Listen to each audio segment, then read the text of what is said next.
Assalamualaikum warahmatullahi wabarakatuh. Alhamdulillahirabbil alamin. Allahumma shalli ala Muhammad wa ala ali Muhammad.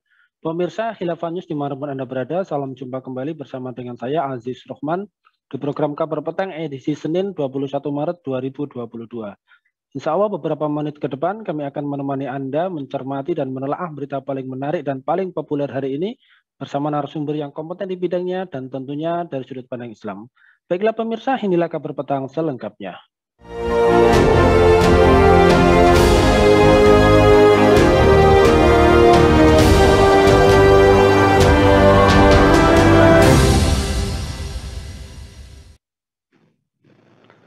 Pemirsa, Majelis Hakim Pengadilan Negeri atau PN Jakarta Selatan telah menjatuhkan putusannya atas perkara dugaan tindak pidana pembunuhan di luar hukum alias unfollow killing untuk terdakwa polisi Bribtu Fikri Ramadan dan Ibda M. Yusmin Ohorilla.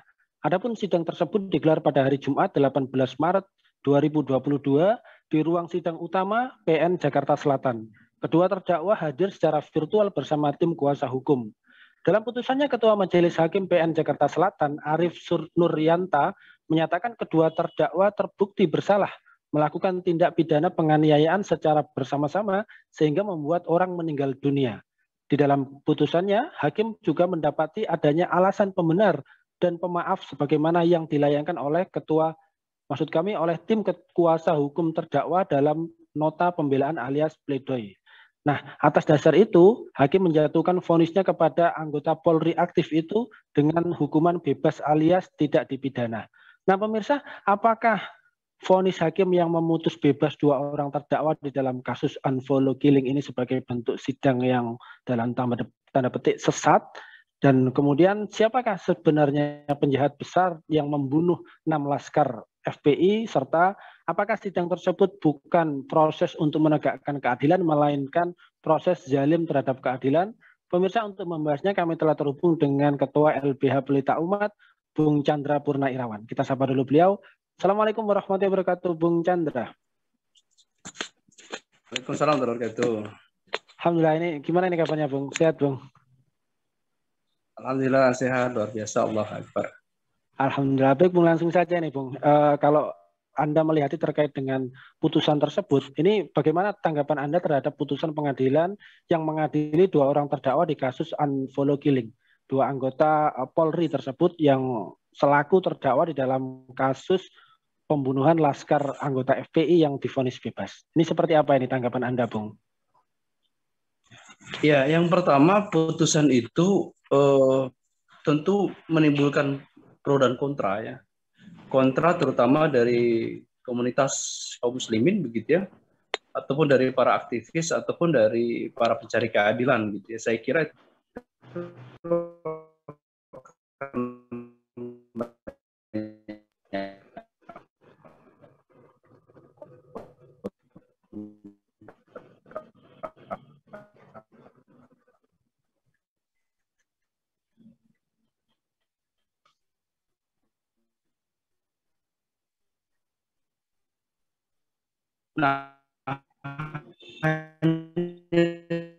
mohon maaf Bung Chandra, ini tampaknya suaranya. Ya, saya mengkritisi Hakim menyatakan bahwa bukan maksudnya melakukan perlawanan sifatnya darurat dan melampaui batas.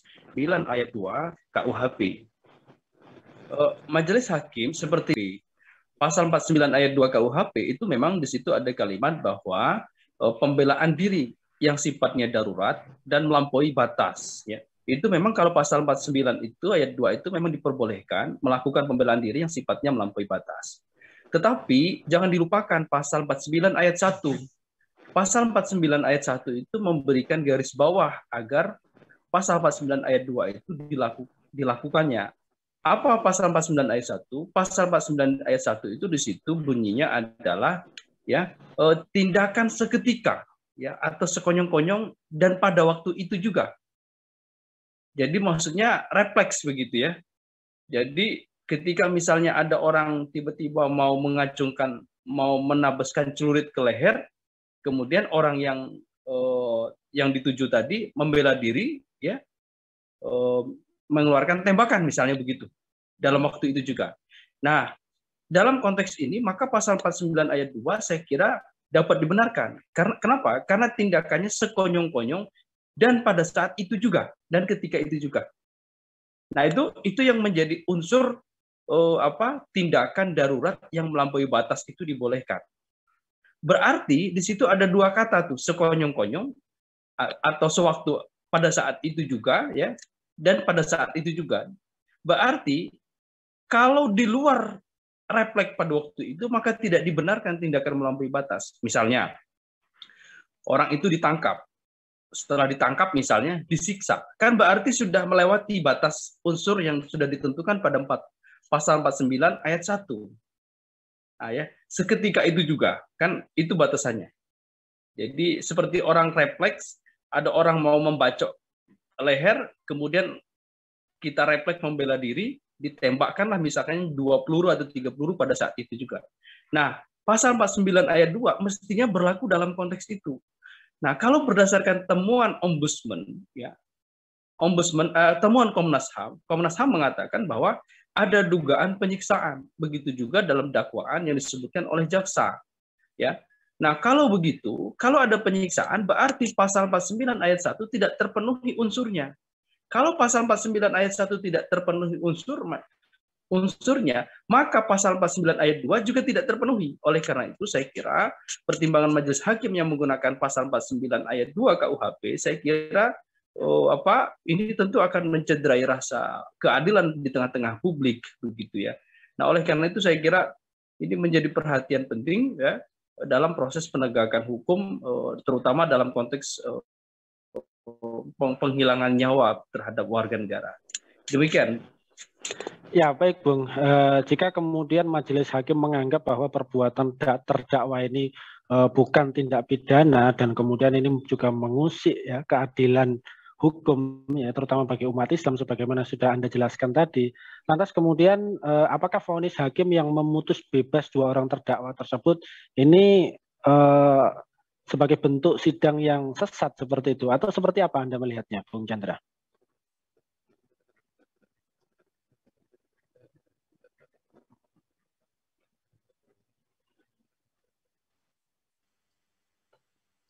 Bukan vonis bebas, tapi vonis lepas setelah melakukan tindakan ya. Tetapi ada yang meringankan. Apa tadi? Tindakan pembelaan diri yang melampaui batas. Nah, majelis hakim menggunakan itu bahwa ini pembelaan diri yang melampaui batas.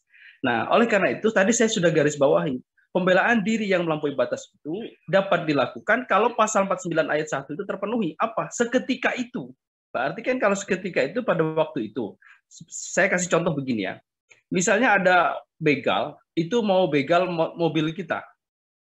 Kemudian ya si begal ini menggunakan celurit, mau membacok badan kita. Kemudian kita membela diri seketika, ya bawa besi langsung dipukulkan kepalanya, lalu dia mati.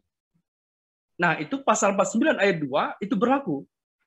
Tapi kalau misalnya si pembegal tadi ketika dia mau memukul, lalu kemudian dilumpuhkan kakinya, lalu ditangkap, maka pasal 49 ayat 1 tidak terpenuhi. Apa? Seketika itu juga serangan itu. Jadi kalau disiksa, dianiaya, berarti kan dia sudah melewati itu fase waktu seketika itu. Gitu ya. Fase seketika itu berarti sudah lewat. Nah, kalau sudah lewat, maka pasal 49 ayat 2 itu tidak berlaku. Nah, mestinya kalau saya berpendapat, mestinya majelis itu melihat apakah ya mestinya penyiksaan itu tidak masuk waktu seketika itu. Ya, tidak masuk waktu seketika itu. Tidak masuk atau bentuk refleks begitu ya. Kalau bahasa umumnya refleks gitu. Tidak masuk ke dalam bentuk refleks itu. Kalau penyiksaan berarti sudah melewati itu batas waktu yang tadi. Kalau memang Laskar itu dianggap sebagai penyerang. Kalau memang mau dianggap sebagai penyerang, berarti mestinya tindakan pembunuhan itu tindakan pembunuhan ketika refleks. Atau ya bukan setelah refleksnya hilang, ditangkap, disiksa, dianiaya misalnya ya. Nah, kalau melewati itu berarti mestinya pasal 49 ayat 2 itu tidak bisa digunakan. Nah, gitu ya. Nah, itu saya kira begitu. Oleh karena itu mestinya majelis hakim mempertimbangkan bentuk penganiayaan ya, misalnya begitu. Kalau penganiayaan itu masuk dalam konteks itu, maka mestinya tidak bisa lepas itu terdakwa. Kenapa? Karena dibatasi pada pasal 49 ayat 1. Gitu. Ya, baik Bung. Lantas kemudian ini bagaimana sorotan Anda terkait dengan alasan yang disampaikan bahwa alasannya adalah pembenaran dan juga pemaaf yang menjadi pertimbangan hakim yang memvonis bebas. Nah, apakah alasan tersebut ini janggal atau seperti apa Anda melihatnya, Bung Chandra? Ya, tadi sudah saya utarakan, alasan pemaaf atau pembenar majelis itu kan menggunakan pasal 49 ayat 2, pembelaan diri yang sifatnya darurat dan melampaui batas. Tetapi pasal 49 ayat 2 ini ya itu dibatasi dengan ayat 1. Apa ayat 1? Ya, seketika itu, serangan seketika itu. Gitu ya. Kalau bahasa umumnya berarti serangan seketika itu, pembelaan dirinya berarti sifatnya refleks begitu ya pada waktu itu. Kalau si pembegal itu misalnya tidak melakukan serangan lagi, sudah dilumpuhkan, sudah ditangkap, maka itu tidak masuk unsur tadi, unsur pemaaf. Gitu loh.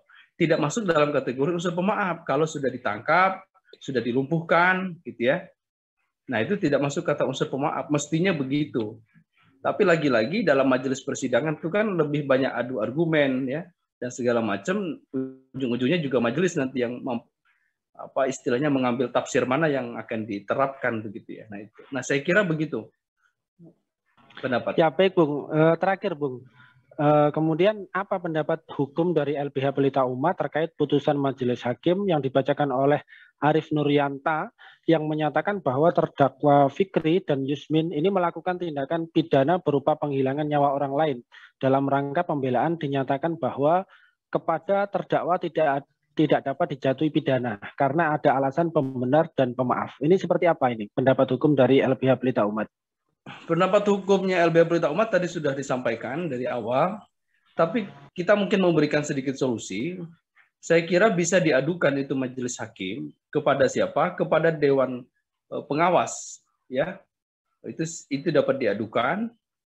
Kemudian ke Komisi Yudisial juga bisa diadukan. Gitu ya. Kemudian juga termasuk kepada DPR RI ya, dalam konteks ini adalah Komisi 3. Nah, saya kira itu secara langkah hukum dapat ditempuh itu, melaporkan majelis hakim gitu ya, melaporkan dalam konteks penerapannya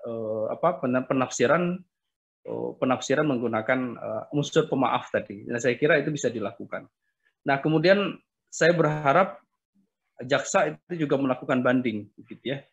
Tidak cukup sekedar menerima saja putusan itu, saya kira alangkah arifnya kalau jaksa itu melakukan banding dan juga sampai ke kasasi begitu ya, untuk menguji tafsir yang digunakan oleh majelis hakim tersebut. Demikian.